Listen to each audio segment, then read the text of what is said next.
El aprendizaje. ¿Qué es? Se denomina aprendizaje al proceso de adquisición de conocimientos, habilidades, valores y aptitudes. Como dijo Rubén Ardila, aprendizaje es un cambio relativamente permanente del comportamiento que ocurre como resultado de la práctica. Arno Whiting dijo que el aprendizaje se define como un cambio relativamente permanente del comportamiento como resultado de la experiencia. Concepto de enseñanza. La enseñanza consiste en la transmisión a otra persona de saberes tanto intelectuales como artísticos, técnicos o deportivos. Luis Alves de Matus dijo que enseñar es incentivar y orientar con técnicas apropiadas al proceso de aprendizaje de los alumnos en la asignatura. Concepto de proceso, enseñanza y aprendizaje. Enseñanza y aprendizaje forman parte de un único proceso que tiene como fin la formación del estudiante. Enseñanza es el proceso mediante el cual se comunican o transmiten conocimientos, y aprendizaje es la acción de instruirse y el tiempo que dicha acción demora. Concepto de motivación. La motivación puede definirse como la fuerza interior que impulsa a una persona hacia el logro de un objetivo. Existen dos modalidades de motivación. Motivación positiva es el deseo constante de superación guiado siempre por un espíritu positivo. Motivación negativa es la obligación que hace cumplir a la persona a través de castigos. Concepto de hábito de estudio. Hábito es la repetición de una misma acción. Es una actitud permanente que se desarrolla mediante el ejercicio y la voluntad. Etapas del proceso de aprendizaje. La asimilación, acto por la cual el sujeto capta y comprende. La retención, fijar y conservar la experiencia en el cerebro. La integración, proceso de organizar las nuevas experiencias y combinarlas. La aplicación, prueba de fuego del aprendizaje, puede consistir en simple recuerdo de la experiencia.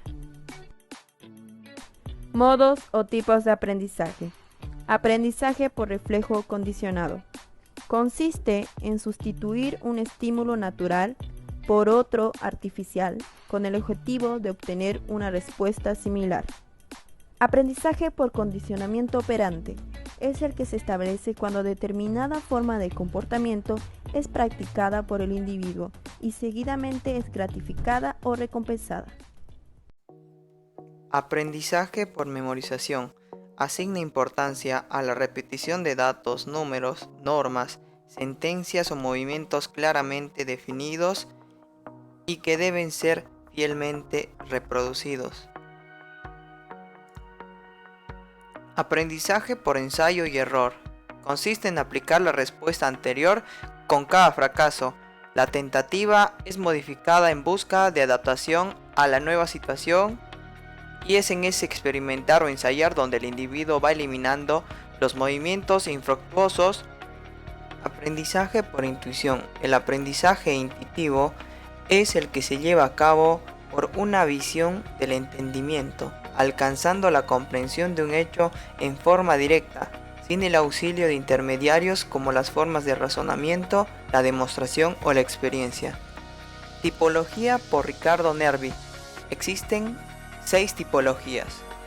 tipo perceptivo, tipo motor, tipo perceptivo motor, tipo semimotor, tipo ideativo o intelectual, tipo memorístico.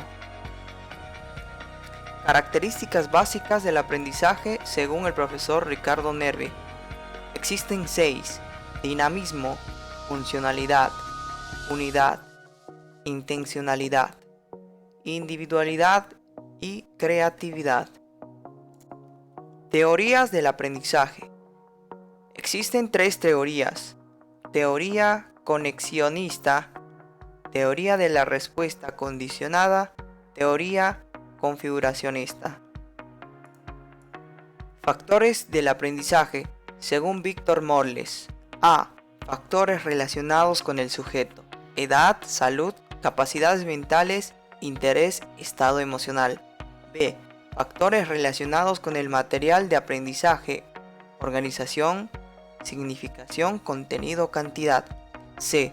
Factores ligados con el ambiente de estudio: local, orientación educativa, medio social. D. Factores ligados a los métodos de estudio: todos aquellos métodos y técnicas que permiten dinamizar el proceso de aprendizaje. Factores del aprendizaje para Elsa Espinosa y Dora Andara. A. Factores intrínsecos al sujeto que aprende, relativo a las características personales: edad, salud, capacidad, motivación. B. Factores intrínsecos al sujeto que aprende, medio que le rodea: recursos humanos, recursos materiales, ambiente físico, medio social. Leyes del aprendizaje. Tenemos 7 leyes: ley del ejercicio, ley del efecto, ley de la asociación, ley de la individualidad, ley de la complejidad, ley del aprendizaje humano, ley de la preparación y ley de la actividad. Leyes de la teoría conexionista: ley de la preparación o de la disposición, la ley del ejercicio, la ley del efecto, la ley de la pertenencia. Leyes de la teoría reflexiológica: ley del tiempo, ley de la intensidad, ley de la consistencia. ¿Qué validez científica tienen estas leyes? Se aduce que algunos factores del aprendizaje, y que, como ocurre en la ley del ejercicio, no van más allá de la idea vaga y trivial de que la práctica perfecciona el acto. Amedeo Nerisi. Las leyes del aprendizaje son 5. 1. Ley de la predisposición o de la disposición. 2. Ley del efecto. 3. Ley del ejercicio. 4. Ley de la novedad. Y 5. Ley de la vivencia. Etapas o fases del proceso de enseñanza. Aprendizaje por Luis Alves de Matos. 1. Planeamiento. 2. Orientación. 3. El control del aprendizaje. Nerisi. Etapas o momentos didácticos: planeamiento, ejecución y verificación. Componentes de la situación docente: el educando, el maestro, los objetivos, las asignaturas y el método de enseñanza. Buenos días, licenciada, buenos días, compañeros. En este punto voy a explicar sobre el método de enseñanza. ¿Qué es un método de enseñanza? Es una combinación de estrategias y de técnicas que facilitan el complejo y el proceso de enseñanza. Utilizar siempre el mismo método puede resultar inapropiado o convertirse en una barrera para nuestro aprendizaje. Con esto quiero decir que si nosotros estamos constantemente renovando nuestras técnicas de estudio, se nos hace más fácil en comprender al objetivo al cual queremos llegar. Por otro punto tenemos la didáctica tradicional. Aquí es donde el maestro desempeña el papel de protagonista, que transmite los contenidos o temas, y el alumno con una actitud pasiva debe comprender, memorizar y reproducir los contenidos. Su cometido era escuchar, repetir y obedecer, sin procurar reconstruir reflexivamente los conocimientos que transmite el maestro. La motivación por parte del estudiante estaba escasamente considerada. Por otra parte, la didáctica moderna es lo opuesto a la didáctica tradicional, ya que aquí el maestro orienta al estudiante, aclarando sus dudas, programando sus trabajos, acompañándolos en su realización. Los maestros están a su servicio para orientar e incentivar en su educación y en su aprendizaje con el fin de desenvolver su inteligencia y formar su carácter y personalidad. Como podemos ver aquí en las imágenes, el maestro o docente están teniendo, orientando a los estudiantes y haciendo que se desenvuelvan participando, ofreciendo una información crítica por parte del estudiante.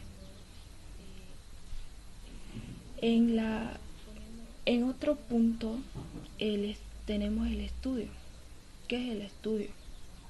El estudio es el desarrollo de habilidades mediante la incorporación de nuevos conocimientos, por la cual ejercitamos el entendimiento para comprender una cosa. ¿Cuál es la importancia del estudio? Cada día las personas enfrentamos nuevos retos, nuevos problemas. Todo trabajo cada día trae nuevos técnicos y nuevas técnicas, y si no estamos preparados intelectualmente no podemos producir más rápidamente el estudio. Esto es necesario todos los días porque la ciencia nunca para de investigar. ¿Cuáles son sus aspectos que deben considerarse para mejorar las condiciones del estudio? Tenemos 3, que es la inteligencia. La inteligencia es una capacidad mental. Mediante ella podemos razonar, planificar, resolver problemas, aprender con rapidez y aprender de la experiencia. En el ambiente y el equipo de estudio, el mejoramiento de las condiciones ambientales aumenta la productividad de trabajadores o empleados en el interés y la inteligencia. El rendimiento intelectual se debe a distintas condiciones ambientales, ya sea nosotros debemos estar en un lugar donde tengamos una mejor iluminación para realizar nuestro trabajo y tengamos menos ruido, ya que eso nos puede desconcentrar. Por otro punto, tenemos el desarrollo de la capacidad memorística. En este punto podemos ver las distintas formas de tener una capacidad memorística, ya sea concentrarnos en lo que se quiere recordar, entender lo que se aprende. Para aumentar nuestra comprensión podemos hacer resúmenes, esquemas, gráficos, o también podemos subrayar y hacer notas en los libros de forma prolija. Asociar lo nuevo con lo viejo.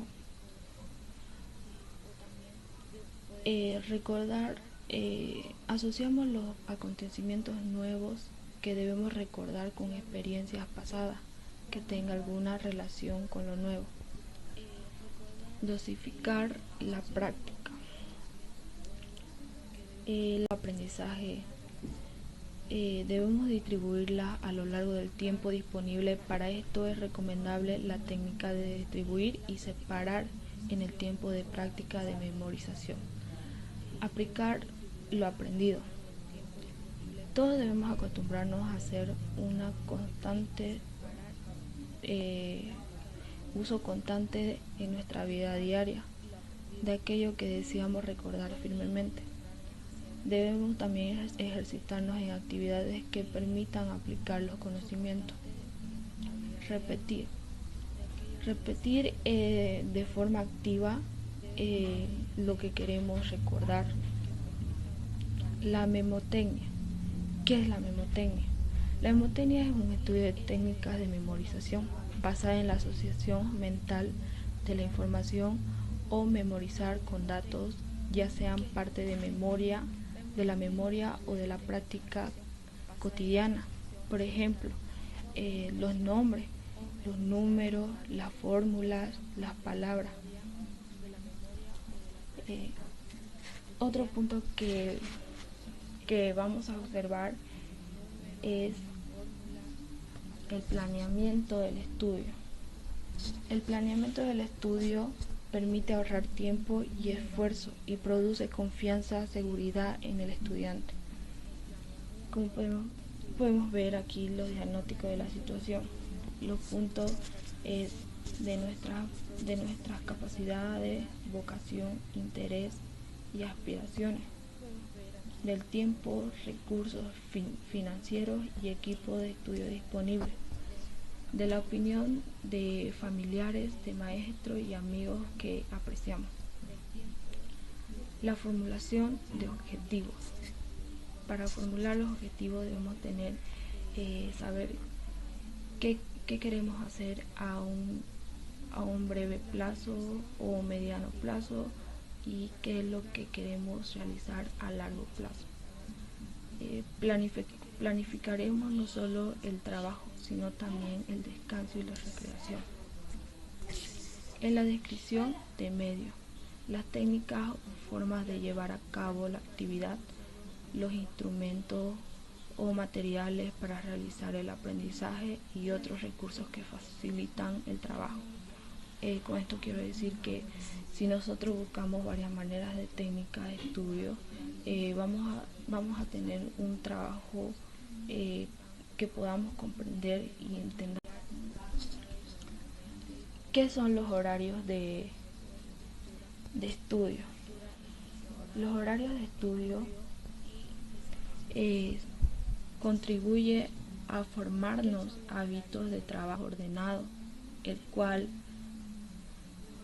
incluye no solo las labores estudiantiles, sino también toda clase de actividad importante que realizamos. Esto nos ayuda a liberarse de la preocupación o angustia de la acumulación de tareas que nosotros podemos dejar al último, tareas pendientes. Aquí podemos ver un ejemplo de un horario de estudio. Y no solo se trata de las labores estudiantiles, también se trata de un horario de descanso, de un horario de qué hora se desayuna o se come, su merienda. Por otro lado tenemos el control del trabajo. Es preciso disponer del mecanismo para asegurar que lo propuesto va siendo realizado. Quiere decir que mediante un control, viendo si estamos llegando al objetivo que queremos. Esto es posible mediante la consulta periódica de los siguientes instrumentos: el plan general de trabajo, el programa semanal de actividades, es lo que vimos hace rato, los programas de estudio y la guía de control de actividades pendientes. La guía de control de actividades pendientes es un papel o ficha que llevamos permanentemente con nosotros, en la cual anotamos cada día las cosas lo que hacemos día a día y las fechas de culminación y, y el control de calificaciones. El control o registro de calificaciones consiste en una tabla donde registramos todas las calificaciones obtenidas durante el año, semestre, en cada una de las asignaturas. Aquí podemos ver otro ejemplo de un control de calificaciones. Aquí vemos las asignaturas que se llevan durante el semestre o año. Aquí vemos la asistencia y las notas diarias, que ya pueden ser exámenes, tareas, proyectos. Bueno, eso es todo por mi parte. Gracias. Buenos días, licenciada, buenos días, compañeros. Bueno, me presento, mi nombre es Maruchi Cabrera Jaime Ever y el día de hoy le voy a exponer sobre la mnemotecnia, ¿vale? Como ahí dice, es recordar palabras a través de claves. O sea, quiere decir que cuando nosotros tengamos que recordar esa palabra que siempre se nos va de la mente, nosotros lo que hacemos es buscar como una especie de rima que rimen con esa palabra. Por ejemplo, ahí dice Cartagena y lo más cercano a esa palabra fue carta ajena, por así decirlo.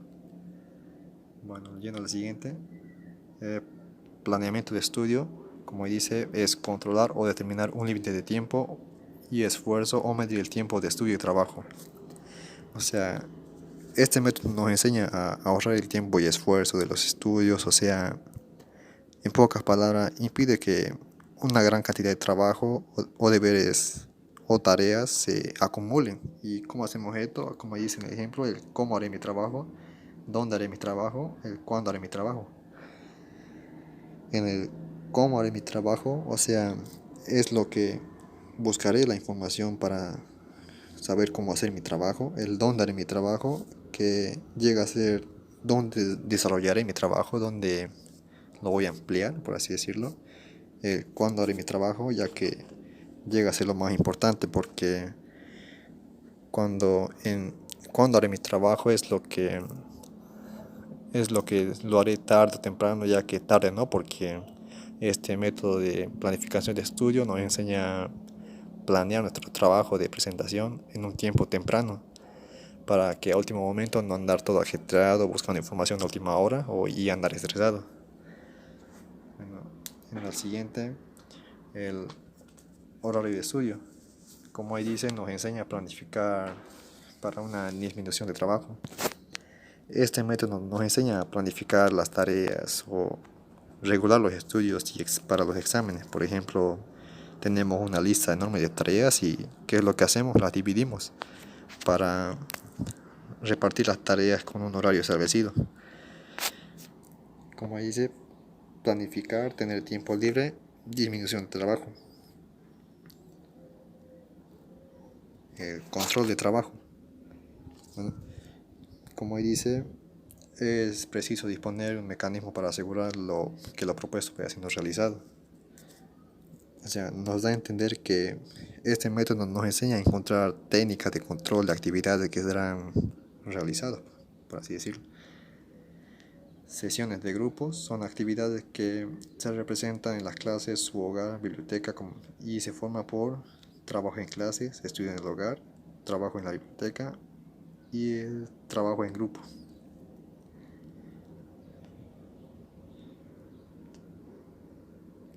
Yendo a lo primero, el trabajo en clases es una rama donde nos enseña a medida que nosotros, los estudiantes, vayamos participando o asistiendo a clases, realizamos actividades de participación, la cual está formada por lo siguiente: asistir puntualmente a clases, escuchar atentamente las explicaciones del docente, participar activamente en los temas estudiados, lo que implican preguntar, opinar, discutir en función de las actividades asignadas por el docente, y preparando con relación al tema lo que corresponde al docente exponer. Solo de esa manera se puede participar activamente, porque el estudio se forma de forma permanente y continua. Cumplir las actividades asignadas por el docente, ya sean lecturas, elaboración de fichas, trabajos de investigación, como etcétera, porque son la mejor manera de fijar los conocimientos y desarrollar las habilidades requeridas en el futuro. Ser cooperativos, es decir, practicar tanto adentro y afuera de clases la colaboración de los demás compañeros. Tomar notas de los aspectos significativos y más importantes del tema expuesto por el docente, descartando lo necesario o respectivo. Y lo último, que es procurar sentarse donde se pueda ver y oír, especialmente los alumnos con problemas y audiovisuales. El estudio en el hogar. Bueno, esta rama nos enseña a estar relacionado con lo que anteriormente les dije sobre el horario de estudio, que es como una especie de planificación de hogar, por así decirlo, que nosotros desarrollamos sin interrupción alguna. Trabajo en biblioteca es cuando nosotros buscamos una información a fondo. ¿Qué hacemos? Vamos a una biblioteca y buscamos libro tras libro para tener una respuesta más clara. El estudio en grupo, esto nos ayuda a desarrollar nuestras capacidades. Por ejemplo, ahora mismo nosotros, cada uno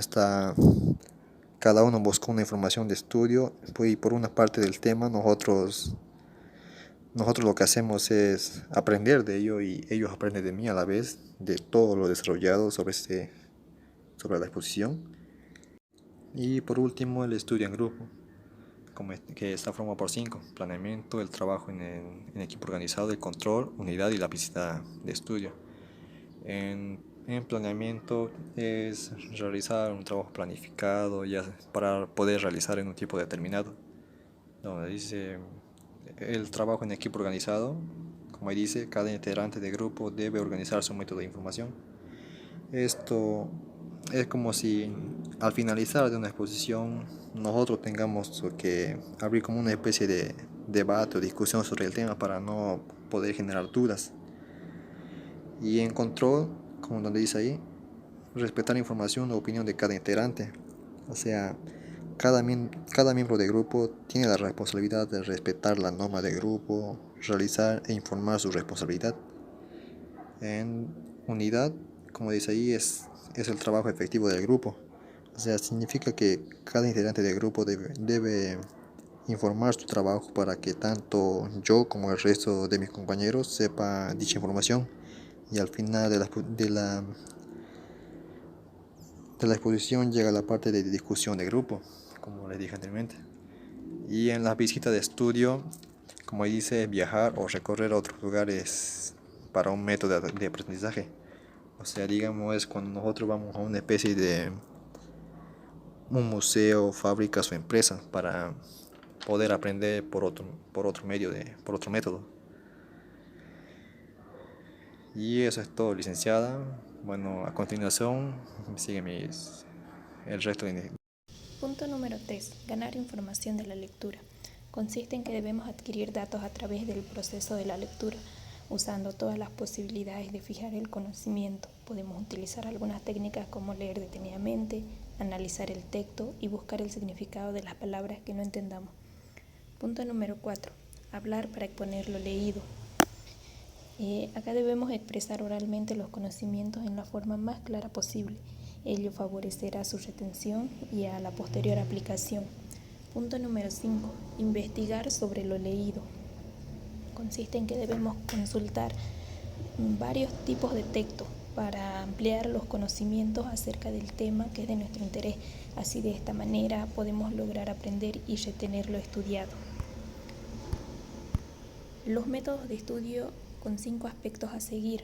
Preleer, que quiere decir que debemos hacer una lectura rápida para despertar el interés por el contenido del tema que deseamos estudiar. Leer es leer de una manera más detenida, subrayando las ideas principales para así comprender el significado. Hablar consiste en que debemos expresar en forma oral las ideas principales. Escribir consiste en que debemos tomar apuntes por escrito mediante resúmenes de las ideas principales. También podemos realizar gráficos. 5. Repetir. Es la acción de reproducir los conocimientos adquiridos para encontrar los puntos débiles repasando lo estudiado anteriormente. Técnicas principales del estudio. Son conjuntos de estrategias que permiten hacer un trabajo de la manera más rápida y eficaz. Para que las técnicas produzcan los efectos normalmente esperados, se requieren dos condiciones específicas: que se las conozca y se las comprenda plenamente, y que se las utilice en las cantidades, cualidades y tiempo que sean juntos y adecuados a cada situación de estudio. Las estrategias más comunes que nos ayudan al aprendizaje son la planificación del estudio, ya que no solo se trata de adquirir conocimientos, sino de conservar estos conocimientos.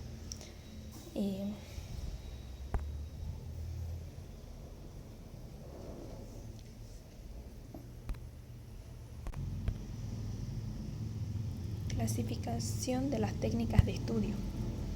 La técnica genérica emplea las fases de información, indagación, organización y aplicación de conocimiento. Las técnicas específicas son diversas modalidades del método de estudio por comprensión.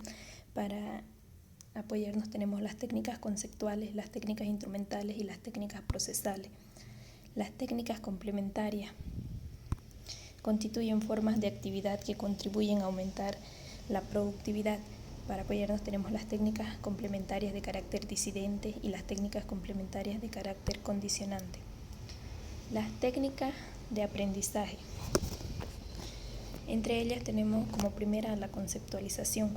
Es el proceso por el cual la mente humana elabora los conceptos que le sirven para identificar partes o aspectos concretos de la realidad. Podemos decir que la conceptualización se produce de la observación directa e indirecta de ciertos aspectos. Hay 4 pasos para elaborar conceptos. El primer paso lo da la mente, buscando su objetivo o su tema que desea conocer. El 2, debemos aislar este objeto o tema de interés y fijar toda la atención en él. El paso 3, realizamos una observación y en él el descubrimiento de todas las características del objeto o el tema de interés. El 4 consiste en unir las características y detalles observados para conformar una imagen estructurada, es decir, un concepto. Punto número 2. El análisis. Es una observación de un objeto en sus características, separando sus componentes e identificando tanto su dinámica particular como las relaciones de correspondencia que guardan entre sí. Según las modalidades, el análisis puede ser empírico, conceptual, estadístico. Al análisis también se lo puede denominar como descomposición, ya que para realizar un análisis la mente descompone y separa las partes de un tema que sea de nuestro objeto de interés. Hay muchos tipos de análisis, por ejemplo el análisis literario, que trata de desmontar el texto para una mejor comprensión, el análisis de documentos, que nos ayuda a obtener toda la información del mismo, el análisis científico, que nos sirve para confirmar una hipótesis, y muchos más.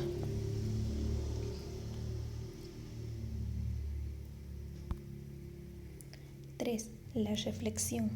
Es aquella actividad de la mente mediante la cual el hombre vuelve sobre sus propios actos, haciéndolos objetos de conocimiento. Mediante la reflexión, nosotros podemos llegar a conocernos a nosotros mismos, ya que la reflexión intenta determinar cada fase del proceso de enseñanza y aprendizaje. Esto depende de la habilidad mental, experiencias anteriores, para lograr una mayor productividad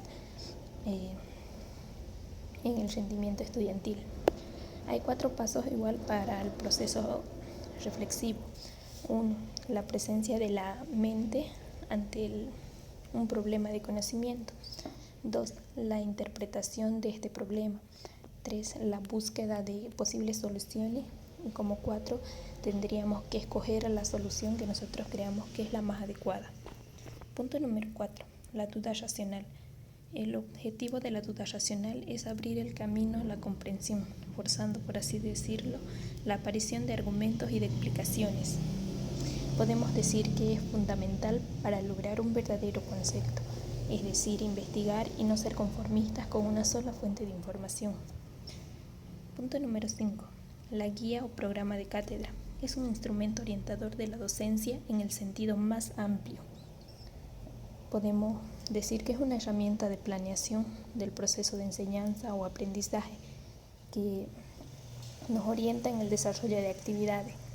Para ello podemos basarnos en la fundamentación, que es la descripción de la importancia de la asignatura, el objetivo de la asignatura, que nos explica la meta que se debe alcanzar, el sílabus o el contenido analítico, que es un resumen de todo el contenido de la materia, la distribución temática, que se trata de la distribución de todos los temas y subtemas durante un periodo académico, la metodología, es la descripción de métodos y teorías que se utilizan.